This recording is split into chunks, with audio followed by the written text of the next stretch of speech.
నమస్కారం. Truth news కి స్వాగతం. హెడ్లైన్ చూద్దాం.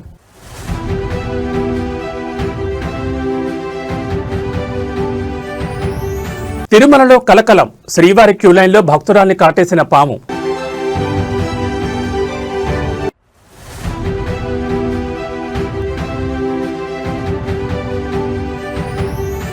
పాత బస్తీ మెట్రోకు గ్రీన్ సిగ్నల్. నెల రోజుల్లో భూసేకరణ పూర్తి చేయాలని సర్కార్ dead line.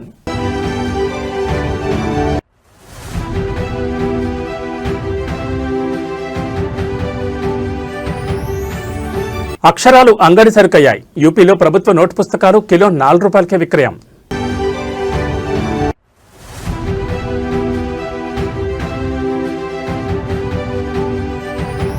T20 world cup టీమిండియాకు షాక్. దక్షిణాఫ్రికా చేతిలో భారత్ చిత్తు.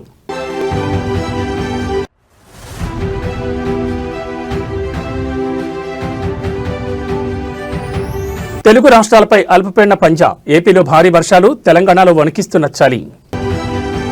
ఇక వివరాలు చూస్తే తిరుమలలో భక్తులు ఒక్కసారిగా ఉలిక్కిపడ్డారు. శ్రీవారి దర్శనం కోసం వేచి చూస్తున్న క్యూలైన్లలో ఊహించని సంఘటన చోటు చేసుకుంది. గోవింద నామస్మరణతో మారుమోగే క్యూలైన్లలో ఒక్కసారిగా భయాందోళన నెలకొంది. ఒక భక్తురాల్ని పాము కాటేయడం ఇప్పుడు తిరుమలలో కలకలం రేపుతోంది. దీనికి సంబంధించిన పూర్తి వివరాలు చూస్తే ₹300 ప్రత్యేక ప్రవేశ దర్శనం క్యూలైన్లో పాము ప్రత్యక్షమైంది. తెలంగాణకు చెందిన మౌనిక అనే భక్తురాలు క్యూలైన్లో ముందుకు కదులుతున్న సమయంలో ఒక్కసారిగా పాము మౌనిక కాలుపై కాటేసింది.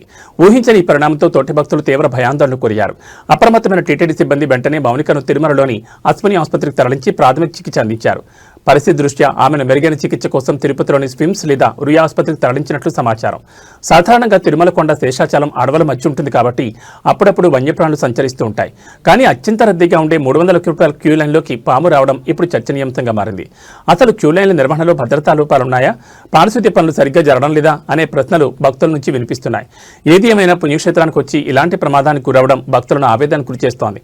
టీటీడీ ఎక్కడైనా క్యూలైన్ల వద్ద పారిశుద్ధ్యం మరియు భద్రతను మరింత కఠినతరం చేయాలని భక్తులు కోరుతున్నారు.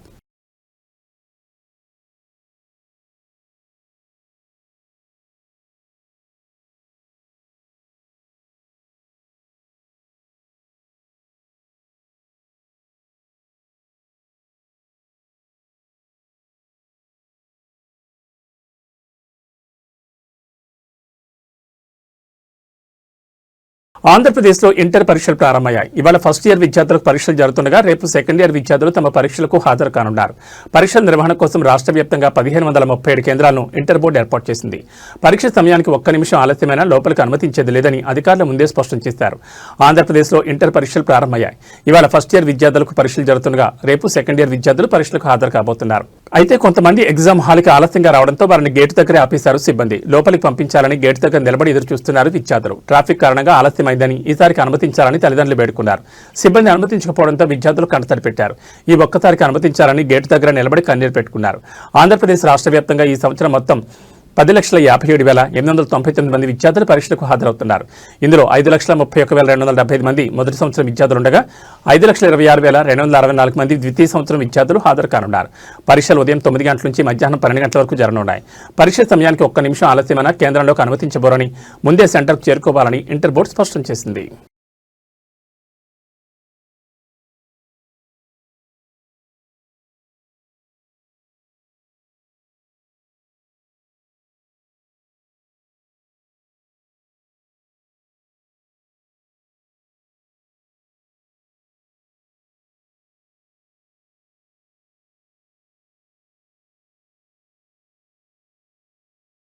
ఏపీ శాసనమండలి వేదికగా రాజకీయ రచ్చ మొదలైంది. ఇందాపూర్ హెరిటేజ్ అంశంపై అధికార ప్రతిపక్షాల మధ్య మాటల యుద్ధం కాస్త తీవ్ర ఉద్రిక్తతకు దారితీసింది. వైసీపీ ఎమ్మెల్సీల ఆందోళనతో సభ దద్దరిల్లిపోయింది. ఇందాపూర్ మరియు హెరిటేజ్ అంశంపై తక్షణమే చర్చ చేపట్టాలని వైసీపీ ఎమ్మెల్సీలు పట్టుబట్టారు. వైసీపీ సభ్యులు ఇచ్చిన వాయిదా తీర్మానాన్ని చైర్మన్ మోషన్ రాజ్ తిరస్కరించడంతో ఒక్కసారిగా పరిస్థితి మారిపోయింది. చైర్మన్ నిర్ణయానికి వ్యతిరేకంగా వైసీపీ ఎమ్మెల్సీలు నినాదాలు చేస్తూ పోడియం వైపు దూసుకెళ్లారు. సభలో గందరగోళం నెలకొనడంతో చర్చకు అవకాశం లేని పరిస్థితిలో చైర్మన్ సభను తాత్కాలికంగా వాయిదా వేశారు. మండలి ప్రారంభం కాగానే వైసీపీ సభ్యులు హెరిటేజ్ అంశాన్ని లేవనెత్తారు. ప్రభుత్వ తీరును నిరసిస్తూ ప్లకార్డులతో నిరసన తెలిపారు. చర్చకు పట్టుబట్టినప్పటికీ రూల్స్ ప్రకారం వాయిదా తీర్మానం అనుమతించలేమని చైర్మన్ స్పష్టం చేశారు. దీంతో ఆగ్రహించిన వైసీపీ సభ్యులు సభా కార్యకలాపాలను అడ్డుకున్నారు. మరోవైపు అధికారపక్షం కూడా వైసీపీ తీరును తప్పుపడుతోంది. ప్రజల సమస్యల కంటే రాద్ధాంతం చేయడమే ప్రతిపక్షం పనిగా పెట్టుకుందని విమర్శిస్తోంది.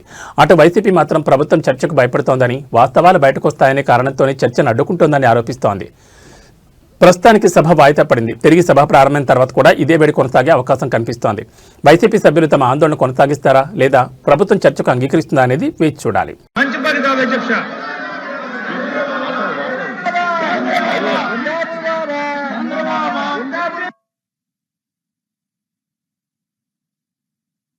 ఆర్డర్లో పెట్టమని కోరుకుంటున్నాం అధ్యక్ష. ఈ రకంగా వాళ్ళు వచ్చి పోడియం మీద మీ మీద దాడి చేసేలాగా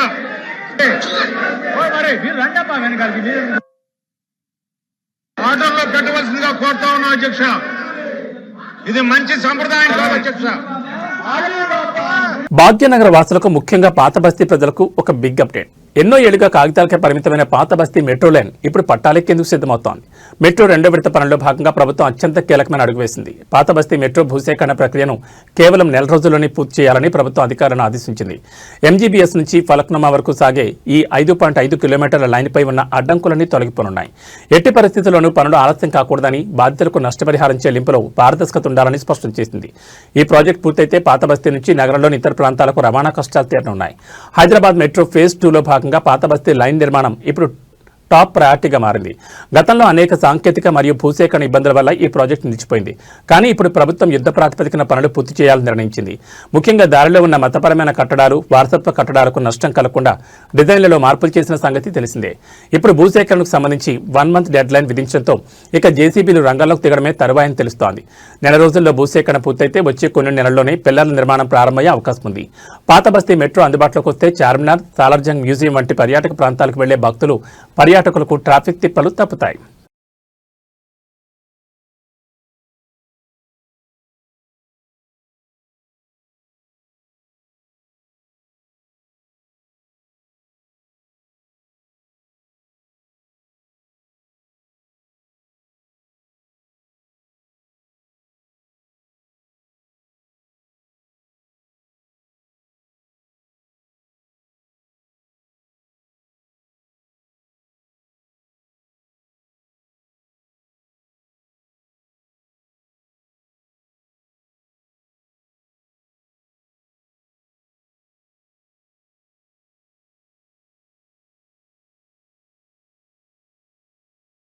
ఆదిలాబాద్ జిల్లాలో పెను ప్రమాదం తప్పింది. ప్రయాణికులతో వెళ్తున్న ఒక ఆర్టీసీ బస్సు అదుపు తప్పి వాగులో పడిపోయింది. ఉట్నూరు మండలంలో జరిగిన ఈ ఘటనతో ఒక్కసారిగా స్థానికులు భయాందోళన గురయ్యారు.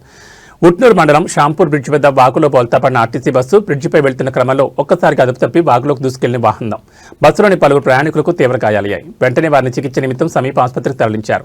సమాచారం అందిన వెంటనే ఘటనా స్థలానికి చేరుకున్న పోలీసులు మరియు రెవెన్యూ అధికారులు స్థానికుల సహాయంతో రెస్క్యూ ఆపరేషన్ ప్రారంభించారు. ఆదిలాబాద్ జిల్లా ఉట్నూరు పరిధిలో ఈ విషాద ఘటన చోటు చేసుకుంది. షాంపూర్ బ్రిడ్జి వద్ద ప్రయాణికులతో వెళ్తున్న ఆర్టీసీ బస్సు డ్రైవర్ నియంత్రణ కోల్పోవడంతో నేరుగా వాగులోకి పడిపోయింది. బస్సు పడిన సమయంలో ప్రయాణికుల ఆర్తనాదాలతో ఆ ప్రాంతం దద్దరిల్లింది. స్థానికులు వెంటనే స్పందించి బస్సు అద్దాలు పగలగొట్టి ప్రయాణికులను బయటకు తీశారు. గాయపడిన వారిని ఉట్నూరు ప్రభుత్వ ఆసుపత్రికి తరలించారు. వీరిలో కొందరి పరిస్థితి విషమంగా ఉన్నట్లు తెలుస్తోంది. అధికారులు క్రేన్ల సహాయంతో బస్సును బయటకు తీసే ప్రయత్నం చేస్తున్నారు. ప్రస్తుతం సహాయక చర్యలు ముమ్మరంగా సాగుతున్నాయి. ప్రమాద సమయంలో బస్సులో ఎంతమంది ఉన్నారు, డ్రైవర్ అజాగ్రత్తే కారణమా లేక సాంకేతిక లోపమా అన్న కోణంలో పోలీసులు దర్యాప్తు చేస్తున్నారు.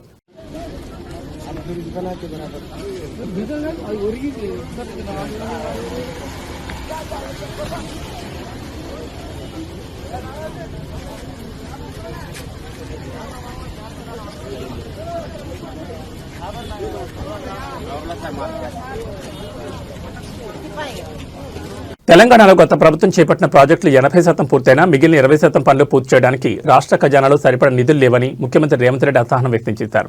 గత పాలకుల తప్పిదాల వల్ల రాష్ట్రం అప్పుల ఊబిలో కోరుకుపోయిందని ఆయన ఆరోపించారు. అయితే ముఖ్యమంత్రి వ్యాఖ్యలపై ప్రతిపక్షాలు తీవ్రస్థాయిలో ధ్వజమెత్తున్నాయి. రాష్ట్ర అభివృద్ధికి ప్రాజెక్టులకు నిధులు లేవంటున్న ప్రభుత్వం మరి పార్టీ ప్రచారాలకు, ఇతర కార్యక్రమాలకు వేల కోట్లు ఎక్కడి నుంచి వస్తున్నాయని విపక్ష నేతలు ప్రశ్నిస్తున్నారు. ఒకవైపు ప్రాజెక్టులు ఆగిపోతున్నాయని ఆవేదన, మరోవైపు నిధుల మళ్లింపుల ఆరోపణలు.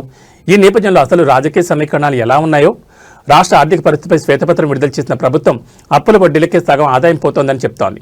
80% పూర్తయిన ప్రాజెక్టులను గాలి కుదిలేసి కొత్త పథకాలకు నిధులు ఎలా కేటాయిస్తారని సామాన్య ప్రజలు సైతం సోషల్ మీడియా వేదికగా ప్రశ్నిస్తున్నారు. కాంగ్రెస్ పార్టీ అవసరాల కోసం భారీగా నిధులు వెచ్చిస్తున్నారన్న ఆరోపణలపై అధికార పక్షం ఇప్పటివరకు స్పష్టమైన వివరణ ఇవ్వలేదు. నిధుల వివాదంపై ప్రభుత్వం ఇచ్చే తదుపరి వివరణ కోసం వేచి చూడాలి.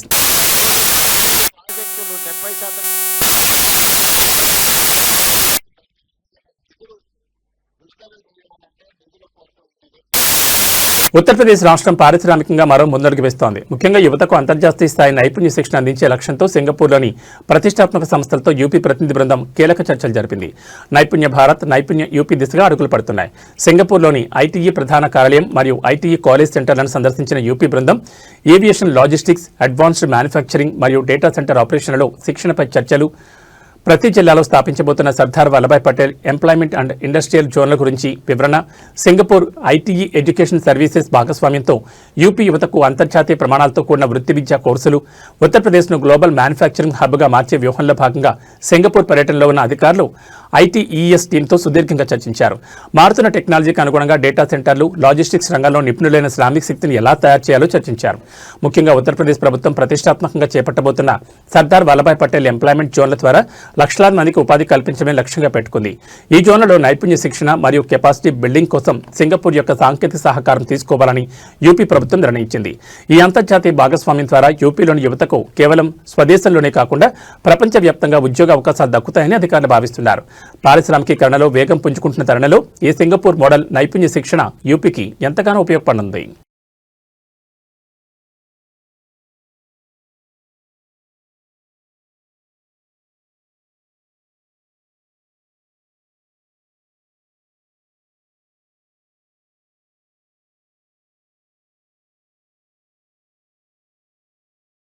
నెల్లూరు జిల్లాలో పెను ప్రమాదం తప్పింది. కోవూరు వారధి సెంటర్ సమీపంలోని ముంబై జాతీయ రహదారిపై ఒక సిమెంట్ లారీ బీభత్సం సృష్టించింది.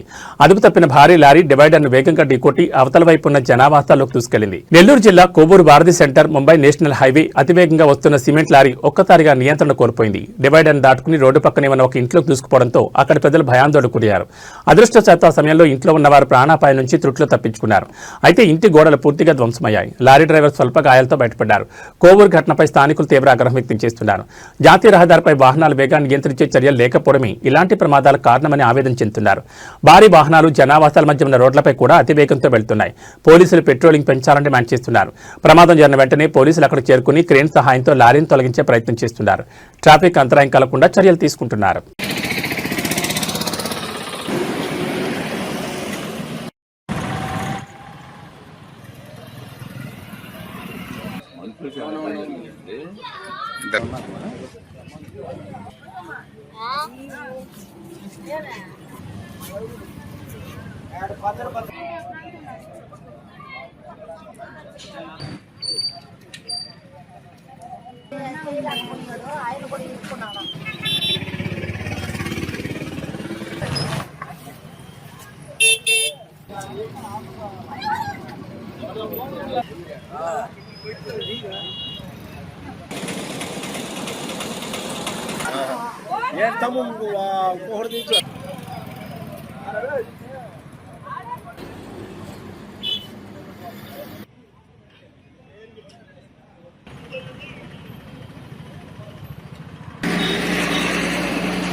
వాళ్ళని అడిగితే మనకు క్లారిటీ వస్తుంది. మేము అక్కడి నుంచి వచ్చి 1 గంట అప్పుడు మేము లేచి ఏంటి దబ్బని సౌండ్ వచ్చింది. ముందు మామూలుగా అప్పుడప్పుడు పంచులు అవుతా ఉంటాయి ఈ లారీలు వెనక. సరేలే పంచులు అయిందిలే అని అనుకున్నాము. మా ఇంటి పక్కన ఒక అబ్బాయి వచ్చి మామ మీ ఇల్లెక్కేసింది లారీ అనలకే మా ఆయన పరిగెత్తుకుంటా వచ్చాడన్న. పరిగెత్తుకుంటా వచ్చే లోపలికి ఆ లారీ ఇంటి మీద నుంచి దోసుకొని వచ్చేస్తుంది. కింద వాళ్ళిద్దరు ఉండిపోయి ఉన్నారు, మా పెదబాబు పెదమ్మ. వాళ్ళని మా ఊళ్ళో లాగారు బయటికి. లారీలో అబ్బాయిని కూడా మా ఆయనే లాగాడు. ఆయన పేరు మౌలాలి మస్తానమ్మ. హాస్పిటల్లో ఉండారన్న. కొంచెం నరాలు ఏందో చిట్లున్నాయంట. ఎక్స్రేలు తీస్తా ఉన్నారు. తల దగ్గర దెబ్బ తగులుందంట. ఆపరేషన్ చేయాలి. అటు పోయే లారీ అన్నది తాడిపత్రి నుంచి వస్తుందంట, నెల్లూరుకి పోతుంది. అక్కడ నుంచి డివైడర్ కొట్టుకొని డివైడర్ నుంచి లోపల ఇంటి మీదకి వచ్చేస్తుంది అన్నదే. ఆ సౌండ్ కూడా భయంకరంగా వచ్చింది. ఆ సౌండ్కి లేచి పరిగించాము. ఉత్తరప్రదేశ్లో విద్యా వ్యవస్థను ఉలిక్కిపడేలా చేసిన ఒక దారుణ ఘటన వెలుగులోకి వచ్చింది. పేద విద్యార్థులకు ఉచితంగా అందాల్సిన నోట్ పుస్తకాలు అక్షరాలు దిద్దాల్సిన చోటు నుండి అంగడి సరుగ్గా మారిపోయాయి. ఉత్తరప్రదేశ్లోని విద్యాశాఖ నిల్వ ఉంచిన వేల సంఖ్యలో నోట్ పుస్తకాలు బహిరంగ మార్కెట్లో కిలోల లెక్కన అమలవుతున్నాయి. ప్రభుత్వ ముద్ర ఉన్న ఈ పుస్తకాలను చిత్తు కాగితాల ధరకు విక్రయిస్తుండడం కలకలం రేపింది. ఒక అప్రమత్తమైన పౌరుడిచ్చిన సమాచారం మేరకు పోలీసులు జరిపిన దాడుల్లో షాకింగ్ నిత్యాలు బయటపడ్డాయి. సుమారు 15,000 నోట్ పుస్తకాలను అధికారులు స్వాధీనం చేసుకున్నారు. ఇవన్నీ ప్రభుత్వ పాఠశాలలోని విద్యార్థులకు పంపిణీ చేయాల్సినవి. మార్కెట్లో ఒక్కో పుస్తకం విలువ 10 రూపాయలు ఉంటే ఇక్కడ మాత్రం కేవలం 4 రూపాయలకే కిలో చొప్పున విక్రయిస్తున్నట్టు తేలింది. ఈ వ్యవహారంలో విద్యాశాఖలోని కింది స్థాయి సిబ్బంది నుండి పై స్థాయి అధికారుల వరకు ఎవరి హస్తం ఉందనే కోణంలో దర్యాప్తు జరుగుతోంది. పిల్లల చదువులతో చెలగాటమాడుతున్న ఇలాంటి వారిని కఠినంగా శిక్షించాలని స్థానికులు డిమాండ్ చేస్తున్నారు.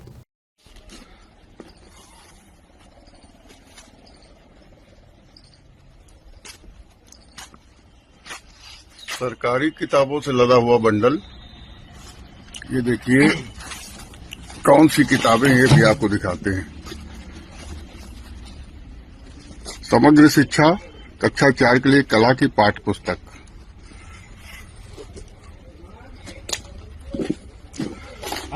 और ये निःशुल्क वितरण है 2026-27 की किताबें।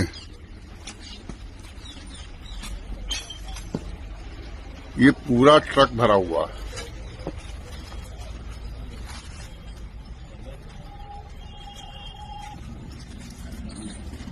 ये देखिए यहाँ कबाड़ की दुकान है, कबाड़ की दुकान पे ये किताबें आई हैं। भैया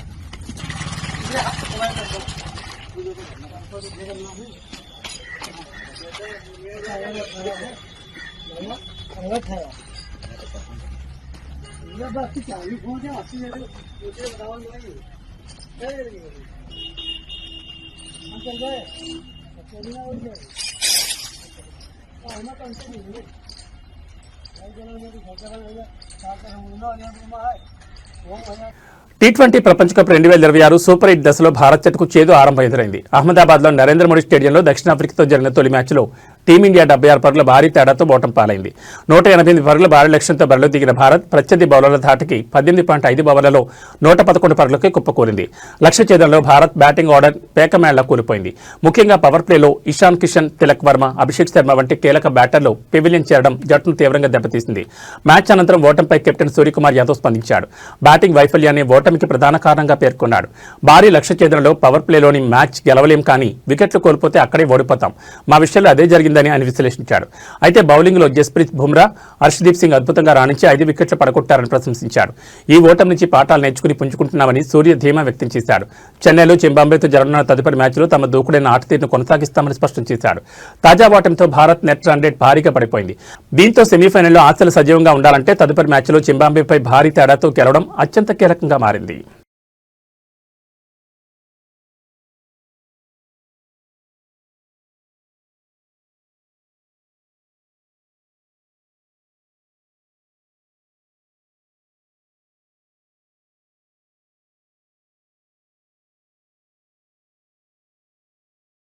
తెలుగు రాష్ట్రాల వాతావరణం ఒక్కసారిగా మారిపోయింది. బంగాళాఖాతంలో ఏర్పడిన అల్పపీడనం ఇప్పుడు ఏపీ తీరానికి కమ్మేస్తోంది. రాగల 24 గంటలు అత్యంత కీలకం కానున్నాయి. అటు వర్షాలు, ఇటు చలిగాలులతో ప్రజలు అప్రమత్తంగా ఉండాలని వాతావరణ కేంద్రం హెచ్చరిస్తోంది. అల్పపీడన ప్రభావంతో ఏపీ తీర ప్రాంత జిల్లాలో రాగల 24 గంటల్లో భారీ నుంచి అతి భారీ వర్షాలు కురిసే అవకాశం ఉంది. గంటకు 40 నుంచి 50 కిలోమీటర్ల వేగంతో బలమైన గాలులు వీచే అవకాశం ఉంది. మత్స్యకారులు వేటకు వెళ్లొద్దని అధికారులు హెచ్చరించారు. అల్పపీడన ప్రభావంతో తెలంగాణలో పొడి గాలులు వీచనున్నాయి. దీనివల్ల రాబోయే 2 రోజుల్లో చలి తీవ్రత ఒక్కసారిగా పెరిగే అవకాశం ఉంది. పలు జిల్లాల్లో ఉష్ణోగ్రతలు సాధారణం కంటే 2 నుంచి 4 డిగ్రీలు తక్కువగా నమోదయ్యే అవకాశం ఉంది. బంగాళాఖాతంలో ఏర్పడిన అల్పపీడన ద్రోణి తీరం వైపు వేగంగా దూసుకొస్తోంది. దీని ప్రభావంతో నెల్లూరు, ప్రకాశం, బాపట్ల మరియు ఉమ్మడి గోదావరి జిల్లాలో అవకాశం మేఘావృతమై ఉంటుంది. ఇప్పటికే పలుచోట్ల చిరుజల్లులు మొదలయ్యాయి. లోతట్టు ప్రాంతాల ప్రజలు అప్రమత్తంగా ఉండాలని విపత్తు నిర్వహణ శాఖ సూచించింది. మరోవైపు తెలంగాణలో వాతావరణం భిన్నంగా ఉంది. ఆకాశం నిర్మలంగా ఉన్నప్పటికీ ఉత్తర భారత్ నుండి వీస్తున్న చలిగాలులకు తోడు అల్పపీడన ప్రభావంతో రాష్ట్రమంతటా చలిపూలి పంజా విసురుతోంది. ముఖ్యంగా ఏజెన్సీ ప్రాంతాలు మరియు హైదరాబాద్ శివారు ప్రాంతాల్లో రాత్రి ఉష్ణోగ్రతలు భారీగా పడిపోయే అవకాశం ఉంది.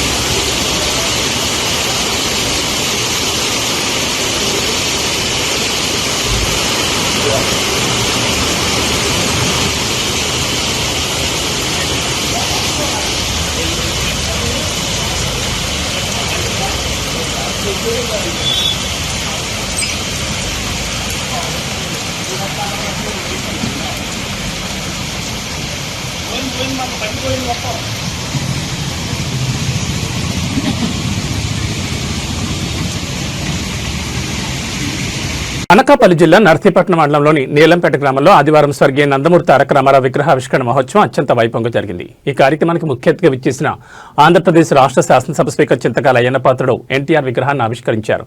గ్రామానికి చేరుకున్న స్పీకర్కి గ్రామ మహిళలు హారతులతో యువత బాణాసంచా మోతలతో ఘనంగా స్వాగతం పలికారు. ఈ సందర్భంగా ఏర్పాటు చేసిన సభలో అయ్యన్న పాత్రుడు మాట్లాడుతూ తనకు జన్మనిచ్చిన తల్లిదండ్రుల తర్వాత రాజకీయ జీవితాన్ని ప్రసాదించిన మహనీయుడు నందమూరి తారక రామారావుని భావోద్వేగంతో గుర్తు చేసుకున్నారు. కేవలం 25 ఏళ్ల వయసులోనే తనను పిలిపించి ఎమ్మెల్యే టికెట్ ఇచ్చి అతి చిన్న వయసులోనే మంత్రిగా అవకాశం కల్పించిన ఘనత ఎన్టీఆర్దేనని కొనియాడారు. కేజీ బియ్యం ₹2 పథకం, ఆడబిడ్డలకు ఆస్తిలో సమాన హక్కు, రాజకీయాల్లో మహిళలకు 33% రిజర్వేషన్ వంటి విప్లవాత్మక నిర్ణయాలు తీసుకున్న ఏకైక నాయకుడు ఎన్టీఆర్ అని ఆయన స్మరించుకున్నారు. తిరుపతిలో పద్మావతి మహిళా యూనివర్సిటీ స్థాపన ద్వారా మహిళా విద్యకు ఆయన పెద్దపీట వేస్తారని తెలిపారు. అనంతరం గ్రామ అభివృద్ధిపై స్పందిస్తూ గత ఏడాది నీలంపేట అభివృద్ధి కోసం ₹41,50,000 మంజూరు చేశానని, అందులో రోడ్ల పనులు పూర్తయ్యాయని, శ్మశాన వాటిక పనులు త్వరగా పూర్తి చేయాలని సూచించారు. అలాగే ఈ ఏడాది మరో 6 రోడ్ల నిర్మాణానికి ₹30 లక్షల కేటాయించినట్లు వెల్లడించారు. త్వరలోనే డిగ్రీ కాలేజ్ రోడ్డు నుండి గ్రామం వరకు మిగిలిన రోడ్డు పనులకు కూడా పూర్తి చేస్తామని హామీ ఇచ్చారు. ఈ కార్యక్రమంలో నర్సీపట్నం పట్టణ టీడీపీ పార్టీ అధ్యక్షులు కౌన్సిలర్ చింతకాయల రాజేష్, టీడీపీ నాయకులు Bolem Srinivas, Venkinaidu, ZPTC Ramanamma, market committee chairman Gavireddy Venkataramana, Sri Rangaswamy, Bolem Ramprasad, municipality కౌన్సిలర్లు మరియు పార్టీ శ్రేణులు భారీ సంఖ్యలో పాల్గొన్నారు. నమస్కారం అండి. మరి ఈరోజు చాలా ఆనందకరమైన విషయం ఏంటంటే నాకు తల్లి తండ్రి తర్వాత నాకు ఈ జీవితాన్ని ఇచ్చింది నందమూరి తారక రామారావు గారు.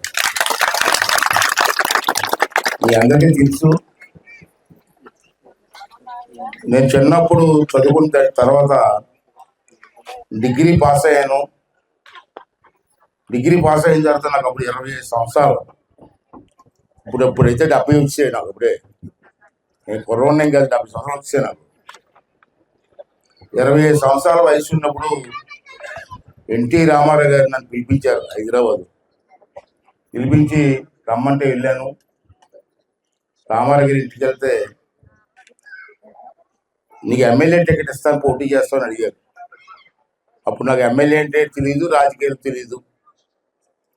తాతయ్య గారు చనిపోయారు అప్పుడే, పచ్చాపోతులు గారు. సార్ నాకు రాజకీయాలు తెలియదు సార్, ఎలాగంటే పోటీ చేయవా అన్నారు. సరే మీరు చెప్తారు కాబట్టి పోటీ చేస్తున్నాను. అప్పుడు వచ్చి నర్సీపట్నం వచ్చి ఎమ్మెల్యేకి పోటీ చేశాను. మరి ఇవాళ రాజకీయాల్లో ఈ స్థాయికి ఎదిగానంటే మా తాతయ్య గారు, మా నాన్నగారు, తర్వాత ఎన్టీ రామారావు గారే అని ఎప్పుడు కూడా. న్యూస్ ముగించే ముందు హెడ్లైన్స్ మరోసారి.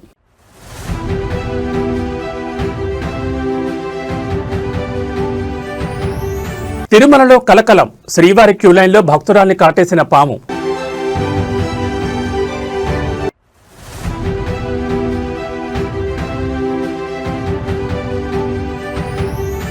పాత బస్తీ మెట్రోకు గ్రీన్ సిగ్నల్, నెల రోజుల్లో భూసేకరణ పూర్తి చేయాలని సర్కార్ dead line.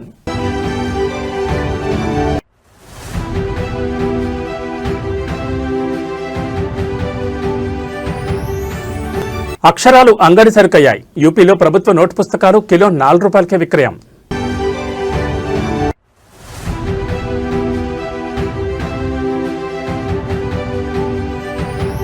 T20 world cup టీమిండియాకు షాక్, దక్షిణాఫ్రికా చేతిలో భారత్ చిత్తు.